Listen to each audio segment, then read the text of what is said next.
some self-defense techniques. These are basic techniques, rear choke and front chokes. I'm going to start with the rear choke.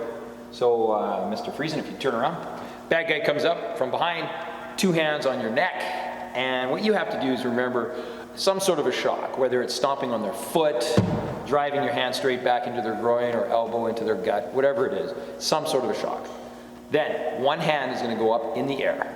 Doesn't matter which hand, but whichever hand goes up, that's the way you have to jump and turn. So then you jump, turn, swinging around to face your opponent, and at the same time trying to grab or circle around and grab the bad guy's 2 arms. Now I'm stuck here. I can't do a whole lot with my hands.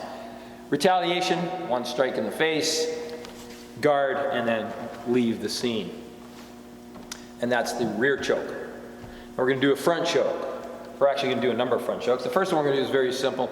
It's somewhat similar to the rear choke, where they've got you here. Now you're going to shock. I like the shock hitting the side of the body in the ribs. It's a quick shock to the body, and it allows you to immediately go into the next technique. So I'm going to shock the body.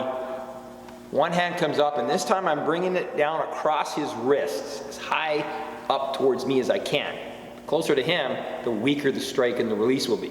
So I'm going to bring it right here. At the same time, I'm turning my body this way and dropping down slightly, bending my knees. That's going to allow me to put my body mass into this strike as well. So up, turn, drive down. From this position, my favorite retaliation would be an elbow to the face. My arm is above his arms, direct line to his face. There's absolutely nothing he can do about it other than dodge out of the way, but he won't be quick enough.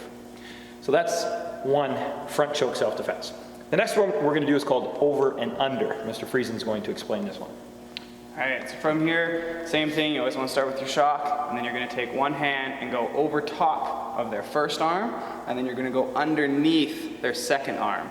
From here, make a fist, use your other hand to grab it, so now you have both arms involved, and you're going to push down on their elbow while you twist over and step to the side to break free, and then come back with a retaliation. Let's do that one opposite, so now do this side. So same thing, shock, over top of the first hand, underneath of the second arm, grab your fist, and then while I push down, I'm twisting up this way, stepping out, retaliation. Excellent. The next one we're going to do seems really difficult. A lot of students have a hard time doing it. But once you break it down and you've done it a few times, you realize it's actually a lot easier than it sounds. The description, there's so many things going on at once. So your opponent is choking you, you're going to be grabbing one of their arms. Now, you can grab their sleeve. The only problem is we're going to do a pull. So if I pull his sleeve, he may not come forward, but his shirt may, or it might rip, or his jacket will come off a bit. So the best idea is to actually grab the arm. The wrist is the smallest part of this arm, so you want to grab up here so you can get your hand around it. So once you grab here, you're going to be pulling back. And what I want to try and do, my intention is to try and pull him off balance and make him step forward a little bit. So if he's stepping forward with his right foot, I'm going to be stepping backwards a bit with my left foot. At the same time, I'm turning to a side face position, and at the same time driving or punching or striking my hand straight up between his arms.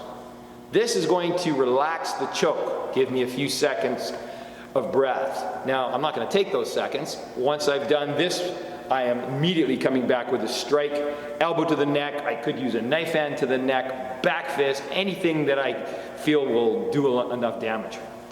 So again, from choke position, I'm going to grab, step back, pulling my opponent in, turning side facing, driving my hand up as high as I can to help release. At the same time, with this hand, I'm trying to pull down to help release this off my throat. And then I'm going to strike back. Forearm, like I said, anything that you think will work. From this point, we should be released, and then you can do more if you need to, or exit.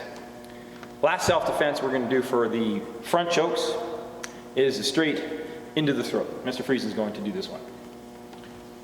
All right, so what we're going to be doing basically is stabbing your partner in their neck, right in that little socket in their throat, the squishy part right in there. So from position, you want to grab onto your partner as far back as you can. We're the same height, so I can reach way back here and get a good grip on him. If he was taller than me, I'd grab a little bit closer to my body because I couldn't reach that far. Yeah, but I want to reach as far back as I can, so when I start applying pressure and he tries to get away, I can keep him in, and now I'm in control. So I take my fingers, I'm going to push him into the soft spot in his throat. As soon as I get in a little bit, I'm now going to push down and then hold him back. Good.